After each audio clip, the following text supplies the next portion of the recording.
Niki wonten ayat tentang kritik terhadap pola atau watak dasar orang sing sugih. Mboten sugih desa, sugih kabupaten itu sing melarat, maksudnya sugih tenan.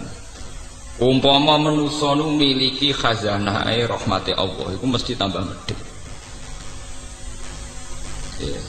Artinya wong tambah sugih mesti tambah medhit. Senajan to medhite wong sugih kuwi jek luwih akeh timbang lumane wong melarat. Angger. Medhite wong sugih nasional iku nak bayar zakat jek sak miliar. Lumane wong melarat ya ora tau zakat.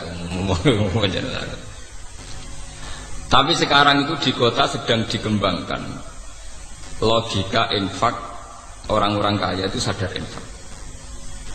Makanya sekarang itu donatur kota itu sedang mengembangkan lembaga-lembaga agama itu sehat semua, karena memang sekarang itu trennya itu baru sadar-sadarnya orang kaya mau zakat, mau infak. Secara nasional wonten rumah zakat, nggih, tenggene Jakarta wonten basis badan infak dan apa? Zakat. Dan lembaga-lembaga kayak di Universitas Islam Indonesia atau UGM wonten lazis lembaga infak dan apa? Zakat. Ya, terus rumah zakat, basis dan sebagainya. Itu keberhasilan ulama atau orang-orang baik, ya ulama atau ustadz atau orang-orang baik untuk memberi penyadaran sama orang-orang kaya. Logika penyadarannya itu mudah sebenarnya, kalau kita mau berpikir serius itu mudah. Begini, orang itu kalau punya mobil Mercy, ada mobil Mercy segregane setengah miliar nopo sak miliar. Niku untuk perawatan niku kena nggo makani cah yatim 10. Ke oli ini mobil Mercy 500.000 piro. Paham? Engkau tuku bensinnya 1 liter sing super nopo niku ya larang. Semua peralatannya. Apalagi orang-orang kaya yang punya selera aneh, misalnya ngerumat bulldog atau herder. Niku jatah dagingnya itu satu hari 5 kilo. Ibu ngerumat kaya yatim itu. Lah nak di herder sing sedina daging 5 kilo. Niku artinya nak 50.000 pun 250.000. Peng sak wulan terus itu. Gue ngerumat apa? Herder. Kalau orang-orang kaya kota itu kan anak-anak kadang punya kebun binatang mini, dan itu artinya biayanya apa? Tinggi, ya. Sekarang tuh alhamdulillah di Jakarta, di Jogja, di mana-mana orang-orang kaya yang punya selera aneh-aneh itu memang tetap dilakukan, selera anehnya tetap dilakukan. Tapi mereka sudah membandingkan dengan andekan itu disumbangkan pada fakir miskin atau pada yayasan Islam. Artinya tingkat keborosannya untuk hal-hal yang kayak begitu diinfakkan sama fakir miskin atau yayasan.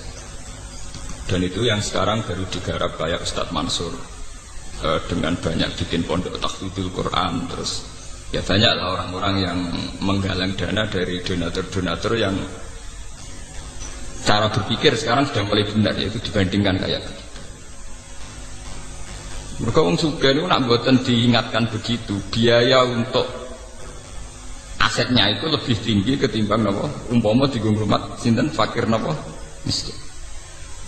Lha jenengan bayangno wong ngrumat mobil senilai 1 miliar, itu putaran perawatannya itu 1 bulan minimal masih 2 juta.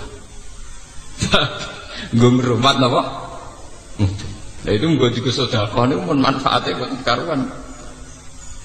Karena tidak mungkin mobil rego 1 miliar kok oline rego ning dalan. Pasti tentang mungkin itu 20.000 betul. Nah sekarang alhamdulillah kesadaran itu ada.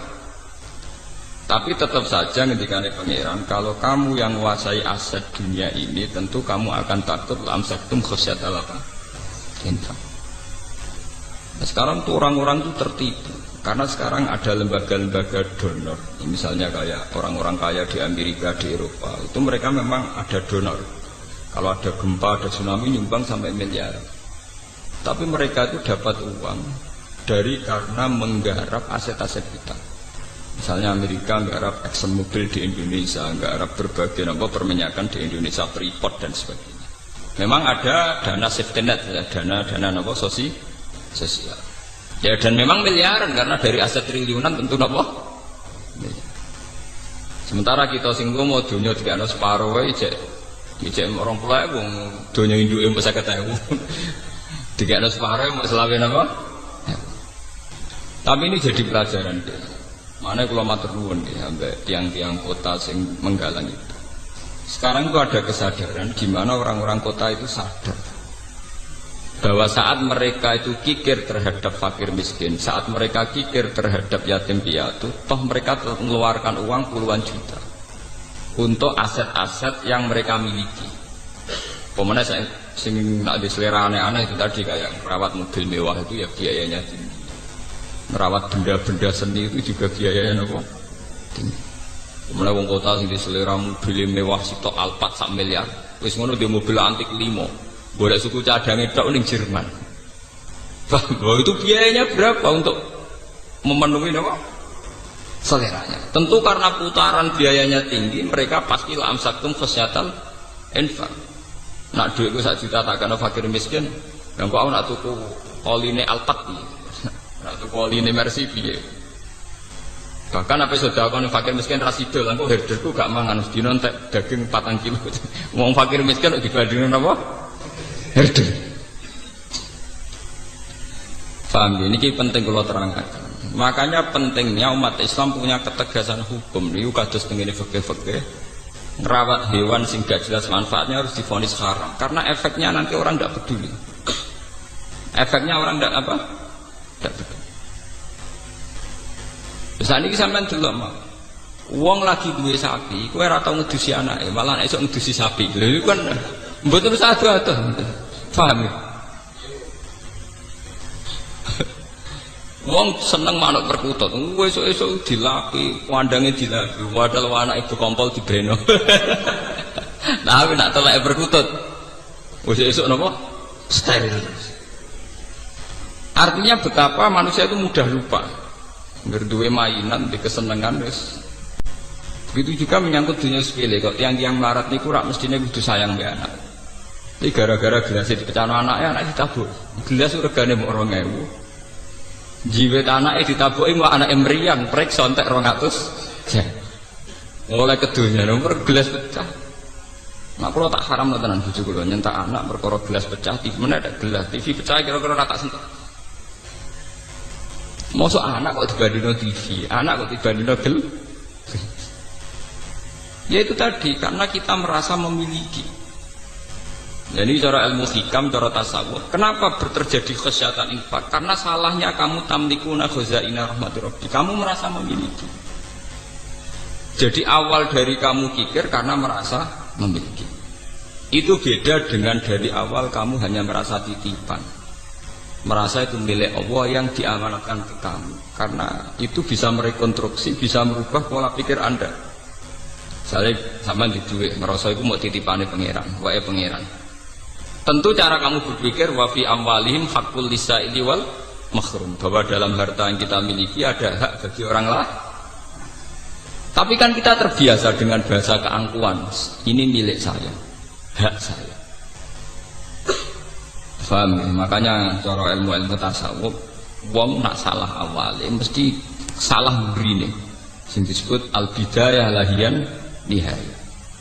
Al bidayah lahiyan nihaya. Kawitane perkara mesti dadi akhire perkara. Sampeyan nak duwe dhuwit 50.000 dari awal ngerasa wae pangeran mau titipan. Iku lomo ya gampang. Tapi nak dari awal ngerasa wae ya aneh. Sampeyan dadi kiai, nek ana santri kirimane pangeran, cek bubar cek apa ya enteng. Dhisik sing nekakno pangeran, sik isi bubar pangeran. Tapi nek ngrasa wae ngaji kiai yo godhinge ra karuan. Terus meriang. Mergo ngrasa wae, dadi iku ya ana asal usule, wong medhit, wong drengki ya ana napa? Asal usule. Paham ya? Ngrumat anak bojo ki ngoten.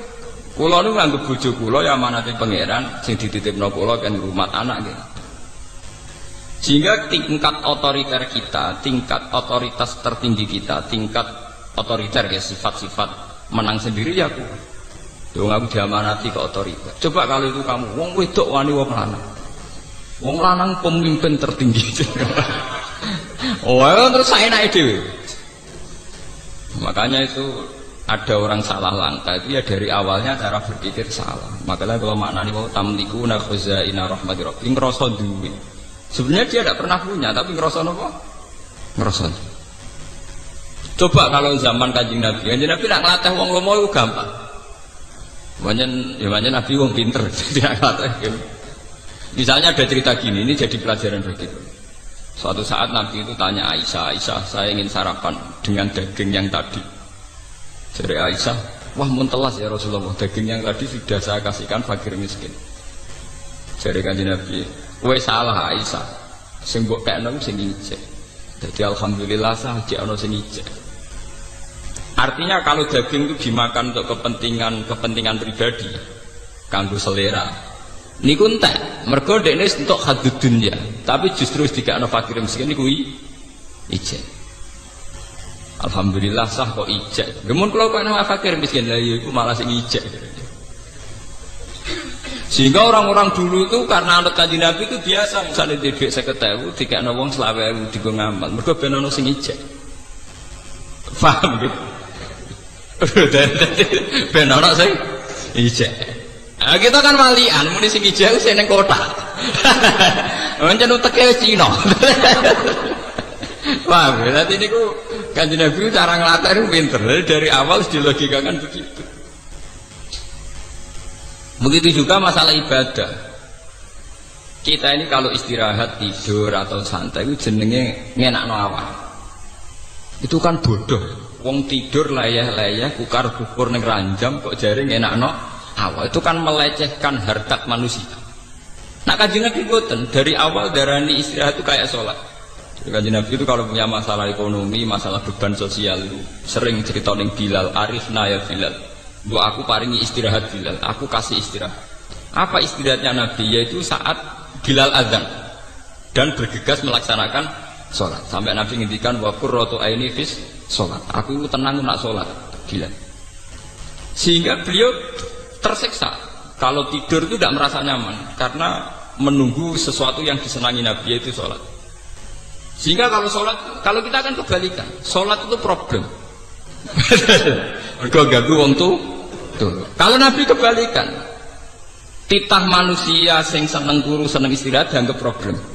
Karena beliau syauk isak cepet-cepet napa sholat. Sehingga kalau Nabi pas sumpek, pas sedang ada masalah sosial atau keluarga niku ngendikan teng Bilal, arifna ya Bilal, bu aku dikasih istirahat. Niku nak Bilal sekali azan, niku Nabi wajah kita berbinar-binar senang. Dan itu rahasia bagi Aisyah, sudah rahasia keluarga. Do senang semua keluarga senang. Go Nabi badhe napa? Salat. Nabi ketok ceria, ketok senang. Go Nabi sudah enggak dawuh wa qurratu aini fis. Sehingga dengan cara berpikir begitu, itu beliau mudah sekali, atau yang meniru beliau mudah sekali melakukan tatajafa junubuhum anil madhaji yad'una rabbahum khaufan wa tama'an. Karena muslim sejati kan logikanya gampang. Masa saya orang yang punya akal, punya iman, nikmati kukur-kukur ning ranjam ambek molat-molat. Mestinya aku luwih nikmati datang mencari Tuhan, yad'una rabbahum khaufan wa tama'an, bercengkrama dengan Tuhan, bermunajat dengan Tuhan. Sehingga ketika bercengkrama dengan Tuhan, munajat, tahajud itu nyaman. Sehingga nganggap tidur itu problem. Hanya itu kodrat manusia, ngantuk ya kita tidur. Tapi dari awal dianggap problem. Ibadahnya yang dianggap satu pesta, satu arus, satu nopo pesta. Paham? Nah kita kan walian, nopo? Ya. Tahajud dianggap problem, kukur-kukur ning ranjam dianggap pesta. Ini kan bodoh. Tobat ya jangan ngaji ini apa? Itu penistaan harkat manusia, paham? Penistaan harkat apa? Kita yang katanya punya akal, punya visi modern, jebule gledek mau seneng kukur-kukur dhuwur ranjang. Bagaimana orang kaya ini punya harkat ketika pesta dengan Tuhan, munajat dengan Tuhan, dianggap sebuah problem. Akale ning ndi? Pesta ambek pangeran dianggap problem. Dan ini yang dilakukan para nabi. Sampai Sayyidina Umar ketika kena panah, dan ketika ditarik itu sakit. Muka panah itu bentuknya kados pancing, tambah mlebu ditarik tambah sakit. Muka bentuknya kados pancing, ngoten grendele. Apa kata Sayyidina Umar? Ya wis kok cukup nak pas salat. Ketika beliau pas salat dijupuk mboten krasa. Aku salat was, ono salam krungu. Ono apa ya krungu. Paham ya, itu jenis al-bidayah lahian. Ya, kalau kamu dari awal cara merekonstruksi pikiran salah, Jadi kamane background cara berpikir itu salah, nggih salah terus. Misalnya lomo gini ngoten, carane lomo piye? Dari awal kita jangan menganggap kita punya harta. Kados kula lah contoh yang saya alami. Kados kula ngaji begini itu dari awal niat lillahi taala. Ya sudah saya nyaman. Pokoknya mulang Quran aku senang. Mergo iku kitab dua, sudah. Sehingga saya tidak mudah kecewa tentang fasilitas, tentang hak-hak saya. Coba kalau dari awal saya punya tradisi transaksional. Ngaji gak diregani ngene-ngene. Lara kabeh, ngati ya lara ya ora pati ikhlas ya. Itu kan karena salah awalnya. Makanya ulama-ulama dulu mentradisikan orang harus cara berpikir kata sulam taufik, kata sulam sakinah, ya kudu minallah wa ilallah wa billah. Sing cara wong latihan ngaji merujuk Nabi Muhammad huwa lahu wa bihi. Maksudnya minallah wa ilallah wa billah. Kita punya rahmat begini ya, kita iman dari Allah. Kemudian rahmat ini kita salurkan, kita ngajar, kira sedekah juga karena Allah. Punya kekuatan itu semua juga atas nama rahmat Allah. Sehingga itu membunuh keangkuhan, membunuh kepikiran, membunuh hal-hal yang jelek. Tapi dari awal kowe ngrasa dhuwit ku wae.